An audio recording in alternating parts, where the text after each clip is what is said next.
Aleykumussalam. Sual belədir ki, dəstəmazda ayaqlara məhz çəkəcəyim zaman o biri əzalar 2 və ya 3 dəfədən yuya bilərəmmi? Təbii ki, əgər dəstəmazda ayaqlara məhz çəkəcəksənsə, o biri əzaların da ən aşağı həddi yuyulum həddi 1-dir, amma ən yuxarı həddi isə 3-dür. Yəni sən əvvəlcədən fikirləşməlisən ki, sən əzaları bir dəfə yuyacaqsan, 2 dəfə yoxsa 3 dəfə.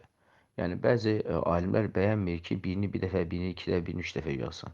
Yəni ya konkret hərəsini bir dəfə yuyursan, ya da konkret hərəsini 2 dəfə, ya da konkret olan hərəsini 3 dəfə. Düzdür, bəzi rəylərdə var ki, heç bir problem yoxdur. Birini bir dəfə yuysa, birini 2 dəfə, birini 3 dəfə. Amma haqqa daha doğru olan odur ki, yəni insan yəni əvvəlcədən fikirləşsin.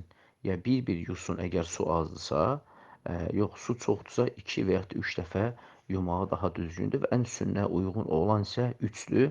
Çünki bütün hədislərdə, həm Osman radiyallahu anh hədisində, həm Abdullah ibn Məsudun və digər sahabilərin hədisində Allah Rəsulunun dəstəmaz əzalarını, yəni 3 dəfə yuyulması qeyd olunub. Ona görə sünnəyə tam uyğun olan 3 dəfə yuyulması daha düzgündür. 3 dəfə yuyulması daha düzgündür. İkinci sual budur ki, namazın içində və namazdan sonra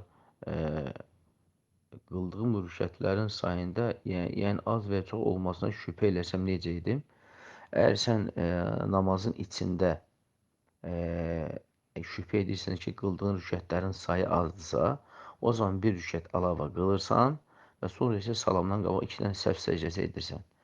Əgər bu şübhə sənə salam verəndən sonra, namazı bitirdikdən sonra baş verərsə, o zaman sən yenə salamdan verəndən sonra qalxırsan ayağa, təkbir edirsən, namaza başlayırsan, şübhələndiyin rükətlərin sayı qədər əlavə namazı, rükətləri qılırsan, sonra isə yenə təşəhhüd deyib və yenə də salamı qabaq 2 dənə səhv səcdəsi edirsən və bununla da sənin buraxdığın xatalar təmin olunmuş olur Allahın izni ilə.